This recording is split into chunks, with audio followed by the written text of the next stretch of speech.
Hello everyone, my name is Rachel. Welcome back to my channel. Today I am bringing you guys my quarterly favorites or my seasonal favorites. This is a little bit of a more casual video, I guess you could say, where I talk about my top 5 favorite books of the last 3 months. So this is going to be for April through June. If you want to see my quarterly favorites for January through March, I will definitely put that video up in the cards above.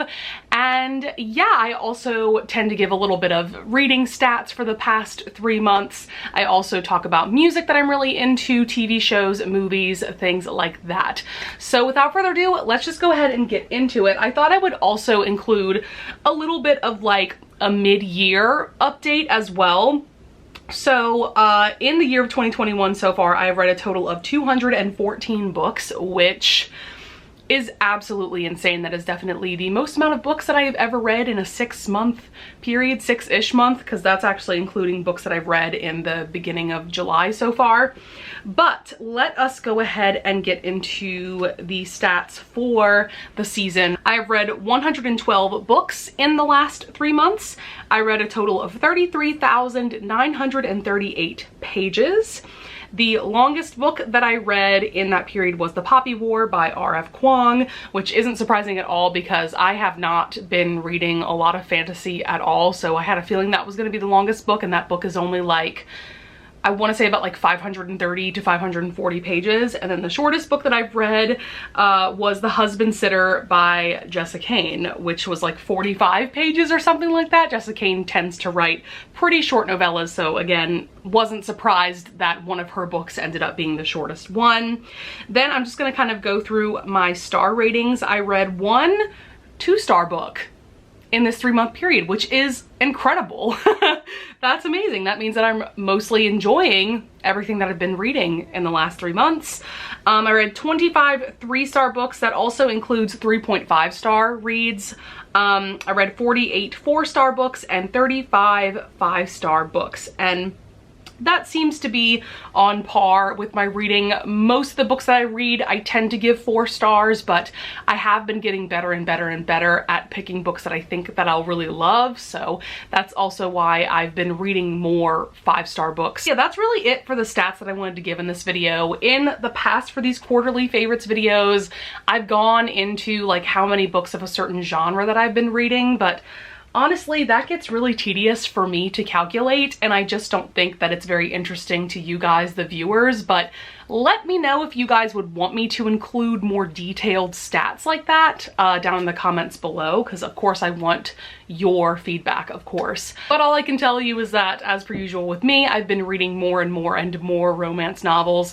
Actually, the last couple of months, I've been reading more contemporary romances, whereas in the last quarter I was reading a ton of historical romances. I tend to kind of go into phases as far as what kind of romances I'm in the mood for, so that kind of makes sense. I've also been getting more and more into romance novellas, which you'll see I actually have a novella in my top 5 books of the season. So then I thought I would get into my favorite music and my favorite TV shows. I actually don't really have any movies in this list. I just haven't been watching as many movies lately, and that tends to happen with me because movies are a big time commitment, and I'd rather be reading than watching a movie most of the time, so it kind of makes sense for me. But for music, I only actually have one album that I want to talk about. So something that you guys should know about me is that I am very behind on music trends and like what movies are really popular at the moment, what TV shows, things like that. So the shows that I'm mentioning and the music that I'm mentioning are from like a year ago, honestly. At least like a few months old. There's only one show on this list that came out pretty recently. But the one album that I have to mention is Chromatica by Lady Gaga. So this album came out in 2020. Yes, I'm a year behind.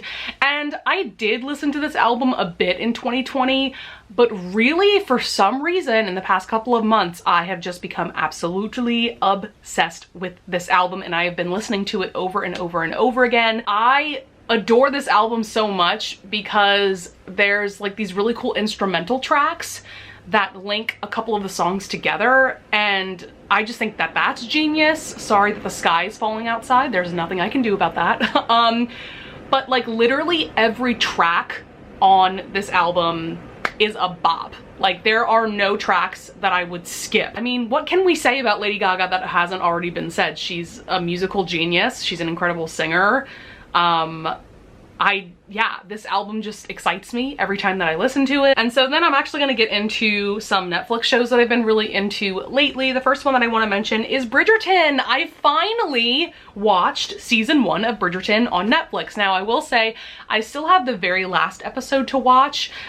With these kinds of shows that only have like 8 episodes per season, I tend to really space out my enjoyment and watch like 1 episode every couple of weeks. This is a show that I did go into pretty skeptical because I was worried about, you know, this season is following the plot essentially of the first book, which is The Duke and I, which is a book that I to this day have refused to read because there is a scene towards the end where Daphne, our heroine, essentially sexually assaults Simon, our hero. I'm not going to get into all of that, but I knew that that kind of scene was in this adaptation as well, but I had heard that it wasn't as bad in the adaptation as it is in the novel, so I went into this with an open mind, but I definitely was kind of hesitant, kind of skeptical. For some reason, I was also kind of skeptical because this show was just so hyped when it first came out. I think this came out, what, like Christmas Day last year, and everybody that I follow was watching it at the same time and just raving and raving and raving and raving about it. And so in my mind, I was like, it can't possibly be that good, right? I was very suspicious and skeptical of the hype. The production value involved, and it just looks stunning. All of the actors are absolutely incredible. I'm personally obsessed with the actress who plays Penelope. I can't remember the actress's name, but she's like my favorite person ever. I adore her. I really love the direction that they took this adaptation in. It's definitely very different from the books that we all know and love. Even though I haven't read The Duke and I can just tell that it's very unique, very different. Very excited to watch the final episode of the season, and I am just chomping at the bit for season 2 because that's going to be following the plot of The Viscount Who Loved Me, which is going to be about Anthony and Kate, who are my personal favorite, absolute favorite couple from the Bridgerton series. So yes, very excited for that. And then the last Netflix show that I have to mention is Shadow and Bone. So this is the one show that has come out pretty recently because this premiered April 23rd, I think, and I have watched the entirety of the first season. I have really been enjoying this adaptation for the most part. It is definitely very different from the original books by Leigh Bardugo. In case you don't know anything about this show, it's an adaptation of her original Shadow and Bone trilogy and her Six of Crows duology. This all takes place in the same world, which is definitely a Russian-inspired fantasy world. And what's very interesting about this adaptation, and what I was very skeptical of going into it, is that this show is showing both stories at the same time. So we've got the Shadow and Bone crew and we have the Six of Crows crew in the same show. At first I assumed that like one season was going to be about the Shadow and Bone peeps, one season was going to be about Six of Crows, but it's all together, and these two groups of people actually end up interacting with each other in very interesting ways. I do think that this is a very good adaptation, and I would highly recommend checking it out for yourself. I will say, if you have never read the books, I personally think you might be kind of confused by the world, because in my opinion, I don't think the Netflix adaptation explains the world all that well. That's just my opinion. I would love to know your thoughts in the comments below if you agree with me, if you've both read the books and watched the series, or if you've just watched the series. I would love to know if you were confused at all by the world, because I kind of was, even though I have read the books. So there's that. And then I'm just gonna quickly mention Disney Plus in general. I have been just binging all of the Disney Channel shows that I watched as a kid. Currently I'm watching Hannah Montana and just loving my life. I feel like I remember this show being more cringy than it actually is, because watching it now as an adult, like, it's actually a really good show, and I think Miley Cyrus is super talented.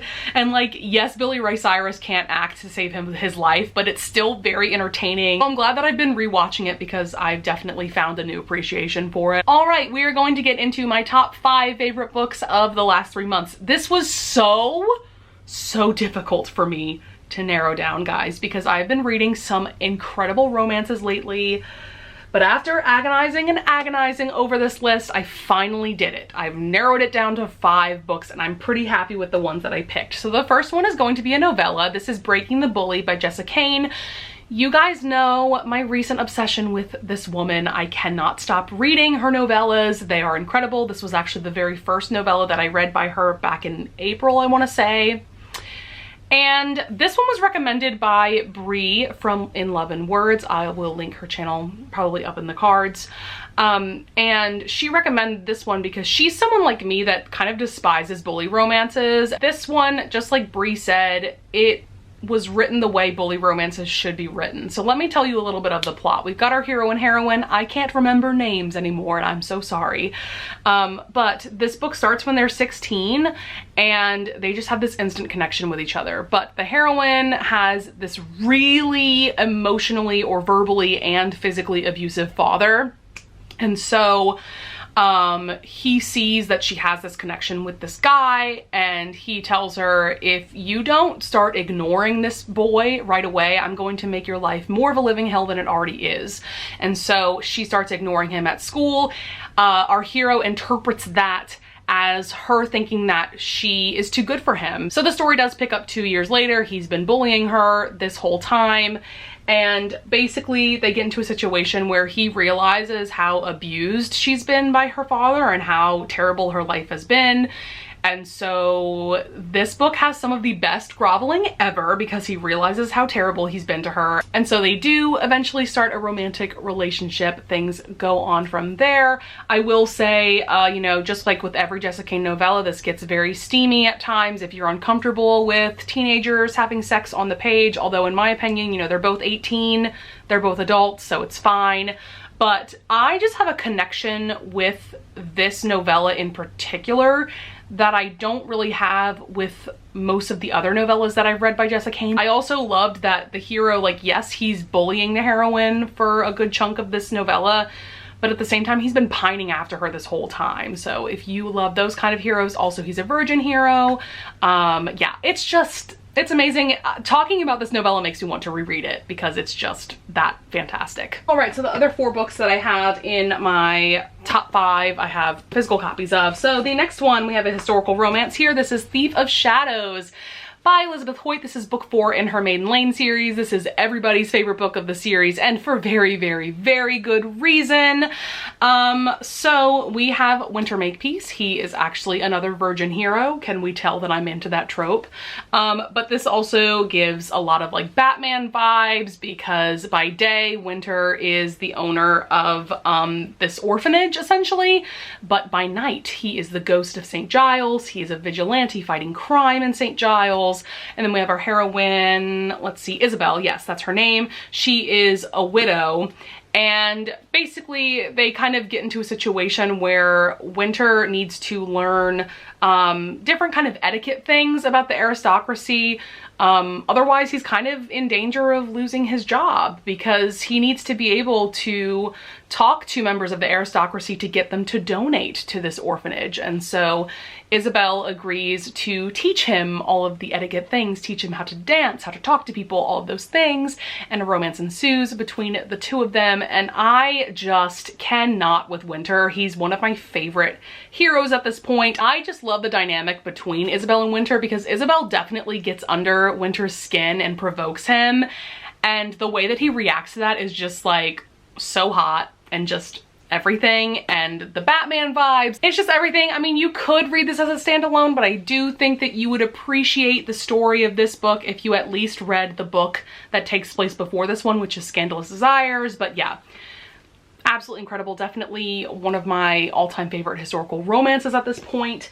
Next up, we have an indie published romance, and this is The Beast by Katie Robert. So this is, I believe, book 4 in her Wicked Villain series. If you don't know what this Wicked Villain series is about, it's essentially retellings of Disney movies that we all know and love, where the villain of the story actually becomes a main character and becomes a love interest for the other main character. And so this is another one of Katie Roberts' poly romances, which I just think she's an absolute genius at writing poly romances. So this is a retelling of Beauty and the Beast. So we have Isabelle, our Belle-like character, we have Beast, and we have Gaetan, who is like Gaston from the original movie. And girl, there is a lot of drama going on between these three people. Basically, in their past, Isabelle had relationships with both Beast and Gaetan at the same time, but they were not a throuple. It was two different couples. That totally imploded on itself, was a terrible, terrible idea. So they all three kind of despise each other. I mean, they don't really hate each other, but there's bad blood for sure. And so basically they get into a situation where they start to experiment sexually as a throuple together, and it turns into something more. And I loved this one almost just as much as Learn My Lesson, which is another poly romance, but that one is a retelling of Hercules. Yeah, this one was absolutely incredible. Like, Katie Robert just knows how to write dark, erotic romances. All right, guys, next book I want to talk about is The Intimacy Experiment by Rosie Danan. This is her follow-up novel to The Roommate, which was a book that I really enjoyed in 2020, but this book, you guys, is on another level. Ugh. We are dealing with Naomi, our heroine. She used to be a porn star. Now she works for a company, which is essentially kind of like a sex education podcast, but it's more than that. Basically, their mission is to educate the general public in how to give themselves and to give their partners more pleasure, right? And so then we have Ethan, who is a rabbi at a synagogue, and they've just been noticing that at the synagogue their congregation numbers have been going down, and so he's trying to figure out ways to appeal to the younger generation. And so he decides to bring Naomi in to give a seminar on modern dating, on modern intimacy, and things go on from there. I love this one so much because I love the kind of like opposites attract vibe that Naomi and Ethan have. Naomi is a very strong, very sassy, very experienced woman, and Ethan is just like this super sweet cinnamon roll guy. I also love that they describe him as being, I think, a little bit shorter than Naomi. I love that representation. You know, usually in romance novels, the guys are like over 6 feet tall. And I love that Ethan is more of like an average sized guy. And yeah, I love it. I love it. There's a bit of a grump sunshiny thing going on with Naomi being a bit more grumpy and Ethan being more, I guess, like open. And it's just such a modern and refreshing romance. I could go on and on about it, but I'm going to stop. And then the very last book that I have to talk about, which will probably be no surprise to a lot of you guys, that's going to be The Wall of Winnipeg and Me by Mariana Zapata. Nobody writes romance like Mariana Zapata. I will go to my grave saying that. I have now read 2 of her books, this one, and then last year I read From Lugov with Love, and I'm just convinced there's no one like her in the romance game. You know, as you can tell, this is a super chunky book. She is the queen of writing the slowest of slow burn romances, but they are always worth it. This is like 625 pages, and I honestly could have read at least like 100 more pages of this story because it was just that beautifully written. This one is following Aiden, who is a football player, and then we have Vanessa, who has been his assistant for the past couple of years. She decides to quit that job to fully commit herself to, I believe, being a graphic designer. But Aiden comes to her apartment one night and is like, can you marry me so that I don't have to be deported back to Canada? So it's a marriage of convenience, which is very unusual to find in contemporary romances. The way that she writes these two characters slowly falling for each other, it is just so swoony. Every time I talk about this book, I'm just reminded of how much I need to read more from Mariana Zapata. I don't know what is wrong with me that I tend to only read like one of her books a year. I think it's just because I want to savor these books and I don't want to like rush into reading too many of them at, you know, at any given time, because I know that I'm going to love every single one that I pick up. So, just if you are someone like me that waited way too long to read this, this is your sign that you need to pick up this book. Alright guys, that's going to be it for my quarterly or seasonal favorites for the months of April through June. I would love it if you would leave a comment down below if you want to give me any feedback about this style of video.